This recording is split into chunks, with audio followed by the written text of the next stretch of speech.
And that is what my toolbox normally looks like. Why is that piece on my box and not in the car? We're going to talk about that in just a minute.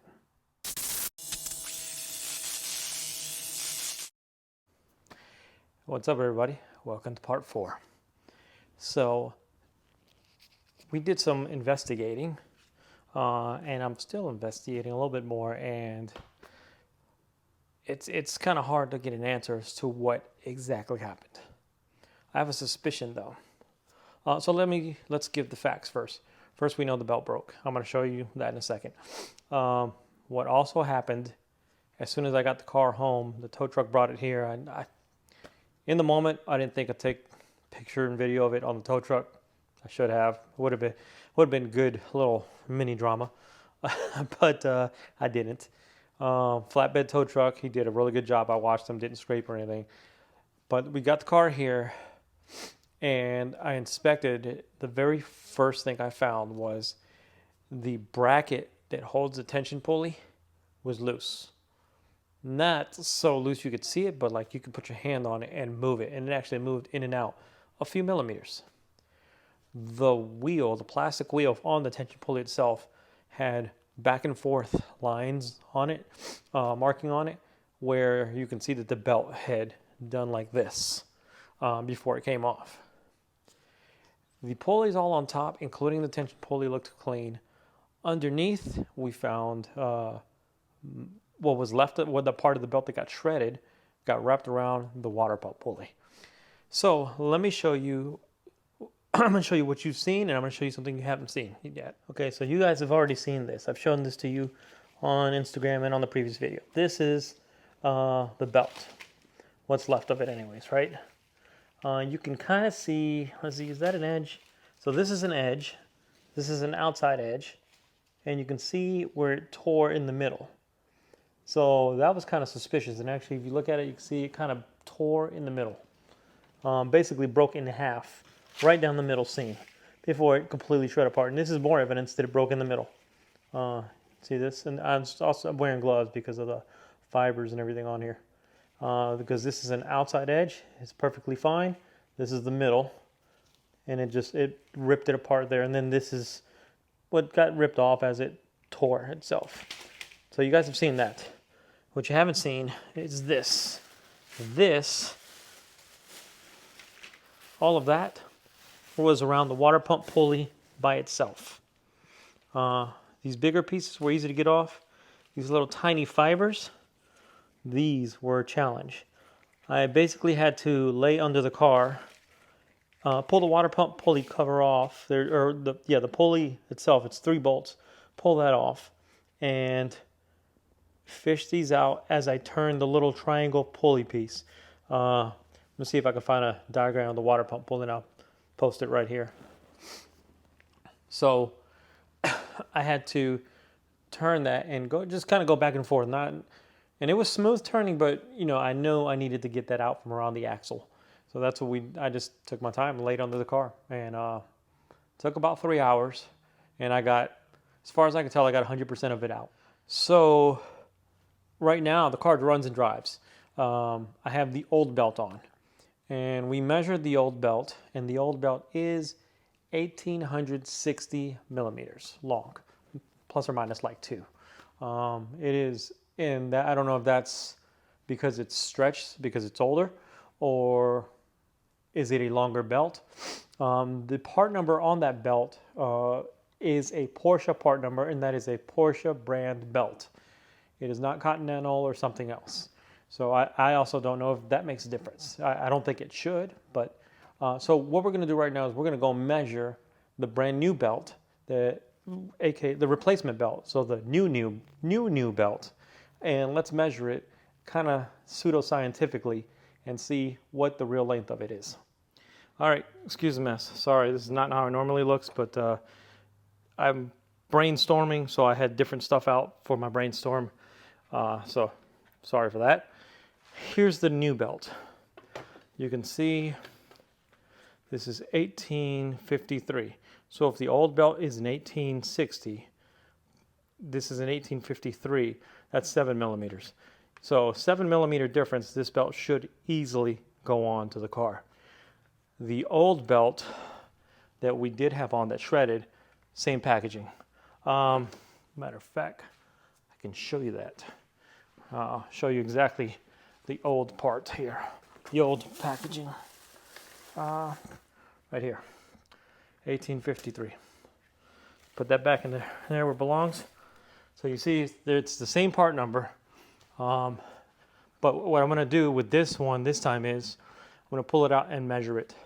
I didn't do that the first time. I probably should have, but no big deal. We'll take this one out and we'll measure it real quick. Let me see if I can find a place to. I'm going to show you how I'm going to measure this. Kind of trying to do this a little scientific. I'm wearing gloves too because you can see all the fibers and stuff in here. And when I was messing with this earlier, felt like it was scratching me or going to cut me or whatever. But all right, so kind of scientific, kind of not. This is how we're going to measure this thing. Let's pull the sleeve off here first. All right, so I'm going to take a piece of tape. I wish I had a different color, but I don't. Electrical tape.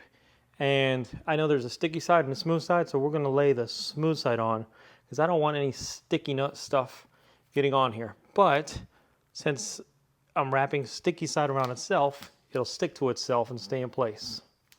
Let's see here, if I can get it, I want to get it straight. 1 second. It's sticking to me really well. That's what it's doing. Okay. There, can you guys see where the tape is? So this is going to be our starting point.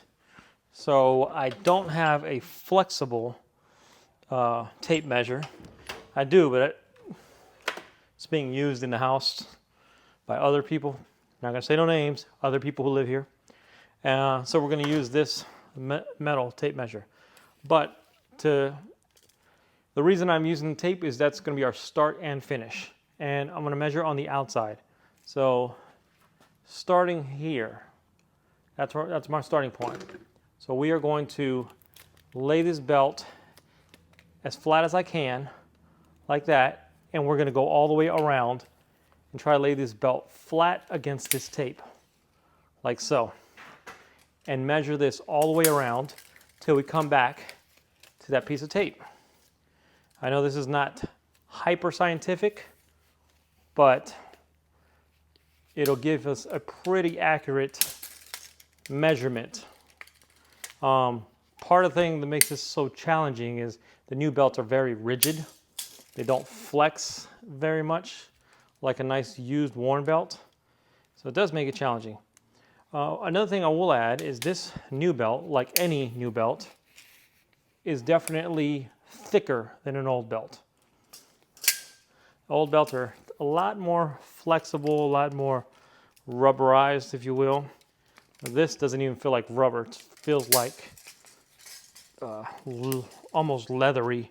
I mean, the material feels like rubber, but as far as moving it around, feels very much like leather, like a tough piece of leather instead of a belt. So we're almost back to the tape. Almost there. And you see I'm pulling as I'm doing this, so I want to make sure I want to get an accurate number. So I don't want to cheat. And bam. So we are at 73 1/8. So I'm shocked. You know why I'm shocked? This belt is the right length. This belt is actually, sorry, let me put this away. Give me 1 second. This belt at 73 1/8 or 1857 millimeters, I believe it is the exact same length as the old used belt. The belt that I had on there before felt shorter. I wonder, did we get a shorter belt by mistake? I'm not blaming anybody. I mean, we're all human. Things happen. I wonder, did we get a shorter belt? 73 1/8. Well, actually, to confirm that, I think this belt's the same. Now I'm having doubt. So what I'm going to do is, not today, not tonight, because it's nighttime. When you see me, I'll be in a different shirt. I'm going to stand right here. We're going to measure the old belt as soon as I take it off. So remember, 73 inches and 1/8 is the dimensions, or 18. We'll figure the math out. I think it's 1857 millimeters. This says 1853. It's pretty close. That's 4 millimeters difference. I really can't stretch it because it's so new, but probably pretty accurate. We're not going to use this belt yet, though. We're going to do something else. But tomorrow, we'll take the old belt off. We'll measure it, standing exactly here, the exact same way we just did this one, and we'll get in, and we'll see, is there a difference? I'll actually clip tomorrow in now. So we'll jump forward in time, and then we'll come back in time. Okay. So I said I was going to go to the future. Well, my time machine broke, so it's still the same day, so I didn't go to the future. But I did get the old belt off. So let's do the same method we did before for measuring. And then we're going to talk about why we have the tensioner out of the car again. Okay. All right. Old belt, you guys can see it. We're going to, I'm not cheating. See it? All right. We're going to measure it just the same. We said 73 1/4 is what it was before. All right. So you see there's my starting line where the tape starts. We're going to do the same method. We're going to keep this as flat as possible against this tape measure and go all the way around until we return to our starting point.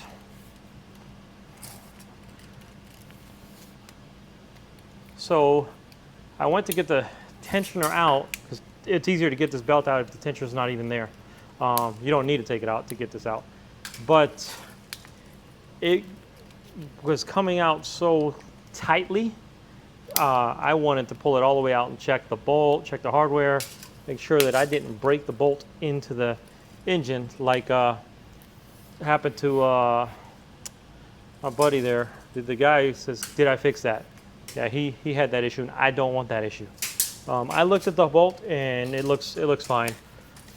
I was worried when it was sitting in the car that I broke it, but it does not look like it. All right, 7/8 1/4. It's the exact same size. Yep. So this belt, the old one, which fits on there snugly, exact same size as the new one. Imagine that. All right. So we don't think the belt is the problem anyways, though. We think the problem is the tensioner pulley. What do I do with it? Did I leave it in the drawer? I did. All right. So the problem with the tensioner pulley is I didn't replace this piece, and now I'm regretting it. You can only buy Porsche brand of this, and it's not cheap. It's $260, where this thing wasn't that much money. And I didn't get the pulley because there's no play in it. Super smooth, quiet. When I shut up, it's quiet, makes no noise. So I didn't get that either. It does have a barrel on here, and it's supposed to, on these smooth surfaces, that's what it's supposed to pivot on. And it's not. Here's my theory. This is what I'm planning on doing. So this is the bolt. This is the original bolt, which I was scared to death that I had broken it inside the engine, but I can actually see the stamping mark on the end. So of the length of it, which is 59. I think it's a 59, which is 59 millimeters, something like that. I measured it, and that's what it measures. So my theory is that if I take a washer and put a washer under the head, put it through the tensioner, put another washer on the back side, I know I'm adding distance here and I shouldn't, it'll work. To test my theory before I test it on the car, I have a nut that happens to be the right thread. So we're going to tighten this nut as, we're going to do 17 foot-pounds, just like it's on the car, and then see, does this rotate? Right now, I can tell you, no, it does not. Well, it does. Actually, it does. Just not smoothly. let's torque it down, and then after we torque it down, we'll see what the outcome is. So tighten this up as if it was on the car. Oh, that's loosening. All right, got it nice and tight as if it was on the car. Right here, does it rotate around the bolt? No, it tries to move the bolt with it. Let's put this in here. Does this rotate around the bolt like it should? No, it doesn't. It tries to move the bolt with it. So that's exactly what's happening in the car. It's squeezing this and it's over torquing and it's not turning. I'm going to try one more thing. I'm going to put some anti-seize on the back of this. If that doesn't work, the next step is we're going to order this piece. So let's take this apart and let's put some anti-seize behind it and see what happens there. Now, if there was a way for me to put a double nut on this side to lock it, I'd be more than happy to do that, because then it would swivel around that bolt. But there's not a way to do that on the car by the way it's designed. Be right back. So this is LM508 anti-seize compound. This is meant for brakes. Basically, it's copper. And I'm just gonna put some on my finger. I'm just gonna smear it on here. It doesn't matter if it gets in the hole, because the bolt's supposed to turn in the hole anyways. It's supposed to not bind inside that hole. It's supposed to be able to spin freely. So put some on the other side.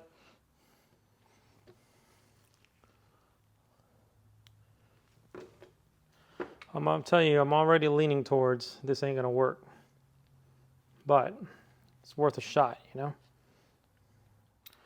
All right, now that I've got thoroughly covered in this stuff, let's go ahead and put it on here and see what happens. Torque it. Actually, I'm not even going to torque it, because last time it tightened up on its own. Just if I tighten it, if I snug it up and it doesn't rotate, we know that torquing is just going to be a waste of time. So we put anti-seize on the washers this time. Let's see, will this rotate around the bolt? No. It tries to move the bolt with it. You can see that. It will not rotate. I mean, I'm forcing it right now, but this is not even torqued. But it should, on its own, rotate. Without me doing anything, it should rotate on its own. And it doesn't. Right there, all it did was loosen the bolt head. That's not going to work. It's not going to work. So I think we need a new one of these. Yep. All right, so the reason this piece is still on my box and not in the car is because it's failed. When I ordered this assembly, because obviously the previous tensioner was bad. What I did not know was this is bad also. And looking at pictures and talking to other mechanics, they couldn't tell me either, at least not definitively, what the problem was. So when I ordered this, I did not order this piece, nor did I order a roller, because it rolls smooth and it's quiet. I have now ordered this piece and a new roller. There's nothing wrong with this roller. I'm only replacing this, because if I already replaced this and I'm replacing this, might as well replace this third piece. So we have a complete assembly. The problem with this is the bolt is supposed to tighten here. This is where you get your torque, against this barrel. And if you can look really closely, if it'll stay in focus, it probably won't. That barrel is supposed to rotate around this. On this particular assembly, it's seized. That's the problem. You see the lines there? Those lines are from manipulating it. And inside, I tried to put some copper anti-seize in there. It didn't work. It's rusted inside there, which I assume it's rusted inside this barrel piece that you can't see. I assume inside of here it's got corrosion. Conclusion is this is seized on this barrel, which it should not be. You should be able to clench this down, and this should be able to rotate. Not easily, but rotate with force from the belt. And it didn't.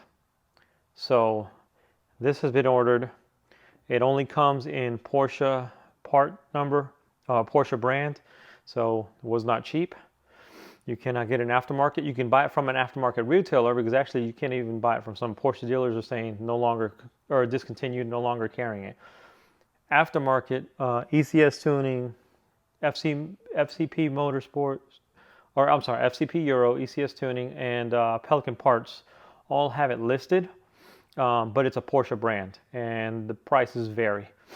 I bought it from FCP Euro because of their warranty. They were not the cheapest, but their lifetime warranty, if this ever ceases again, I'll get a new one. Everything else, this we're going to reuse. I did also order new hardware. There's the hardware there. There's nothing wrong with that hardware, but I'm going to order new hardware anyways. This is for the spacer in the back that goes behind the license plate. I just have it here so I won't lose it. All right. So let's talk about our other problem. This is not even a problem. This is common failure things, but we have a serious issue. Thanks to Helen of Troy. Let's talk about it. The next day.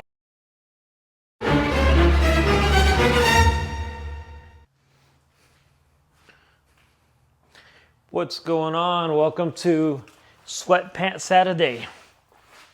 So, you guys figured out what's wrong with the car?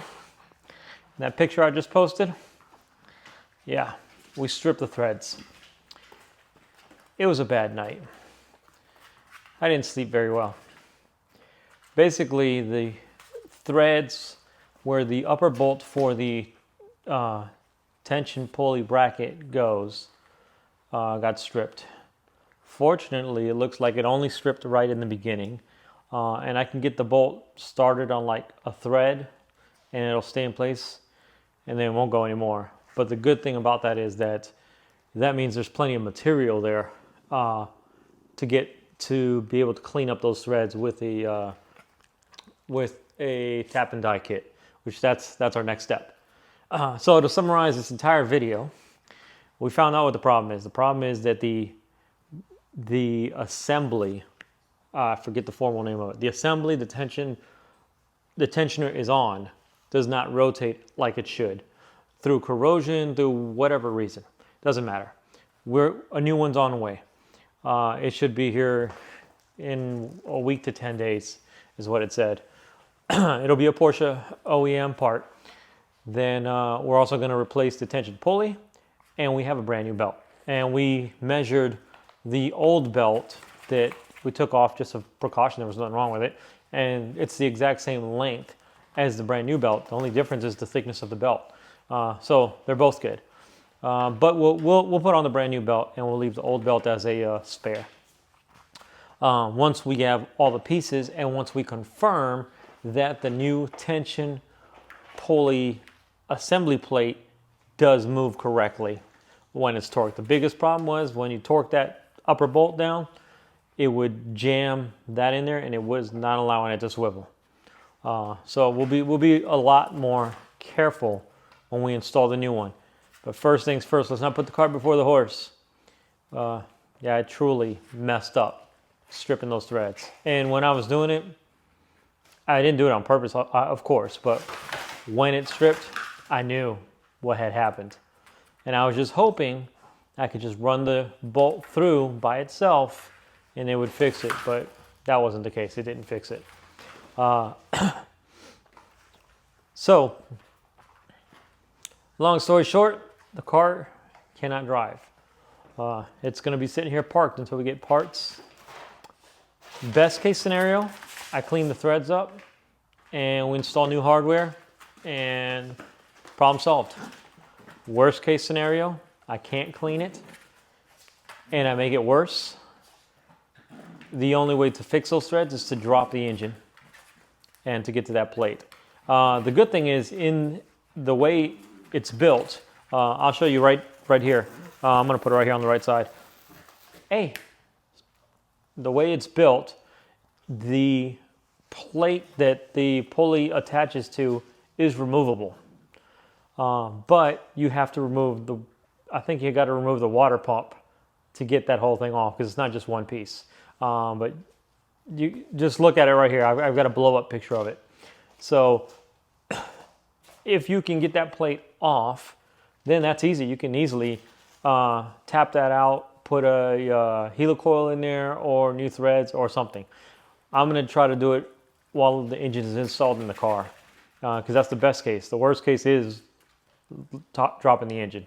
Or, well, there's an in-between. Maybe we don't have to drop the engine. Maybe we can just lower the engine, and if we're going to take that off, we might as well do the water pump. Right now, water pump change in Portland, Oregon is about $2,300. It's a little expensive bill to throw money at for a water pump that works fine and car that has no overheating issues. But that might be what happens. We'll see. Hopefully the thread repair kit that I ordered will work. I've used them many times on airplanes. You know, in aviation, airplanes are made of aluminum all the time, soft aluminum. So I've used it plenty of times on airplanes and it works fine. This is not an airplane, it's a car, but it's still made of aluminum. And the block and the threads I'm trying to fix are aluminum, so same principle. So I don't think I'm gonna make a part 5 to this. I think what we'll do is we'll make a short version. Let me take the pressure off myself of trying to make videos and fix this. And if I get it all fixed and it's all functional, then I'll do a summary video, a short video of what we did, how we fixed it, and the car is back to work. If I can't fix it, I'll also make another short video saying the crap has hit the fan, and now the car is going to get towed to my independent mechanics, and they're going to replace the water pump. Let's hope that doesn't happen. But I don't want to keep you guys on hold for weeks. It's going to take at least 10 days before I get the assembly, the tensioner plate assembly. So, you know, the next video will probably be 2 or 3 weeks down the road to that. I might make some videos in between here and there with various other stuff, but that's the next Porsche video. So thank you for watching. Thank you for tuning in to this, what should have been a simple serpentine belt change, and it has turned into a big ball of crap. So enjoy your weekend. Happy weekend. Catch you guys later.